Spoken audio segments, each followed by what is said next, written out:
Më bën me lexu Kur'an me abdes, por nuk falna, isha Allahu ma mundson me u fal. Amin ya Rab, Allahu ta mundsoft me fal.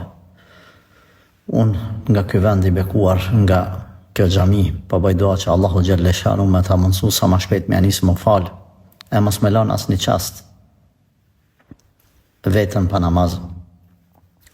Mos me lën asnjë moment as një ditë apo një kohë.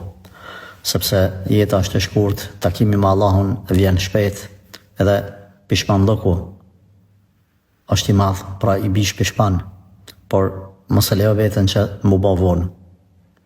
Leximi Kuranit me abdes, padyshim që është një vepër shumë e mirë, edhe të lejohet, edhe pse si tu fal më mirë, lexo Kur'an, edhe pse s'falesh, se sa mos me lexo fare.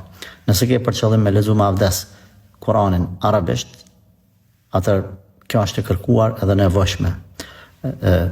Nëse ke për qëllim me lexu shqip, themi e lejuar është edhe pa abdes me lexu Kur'anin shqip, sepse je duke lexu kuptimin e Kur'anit, e jo direkt Kur'anin si e ka zbrit Zoti. Pra të lejohet edhe pa abdes. Por aman për hir të Allahut, po të këshilloj që t'ja nisësh namazet e t'i bish në sejdë Allahut. Edhe ju të nderuar vëllezër e motra që po e dëgjoni këtë video, bëni dua për këtë motrën, po ashtu për të gjithë të afërmit tuaj që nuk falen, më janë sa më shpejt më fal. Aman për rizat Zotit. Mos e leni veten edhe mos lejoni me vdek pa namaz. Këshilla më e mirë që jep dikush mas besimit është namazi.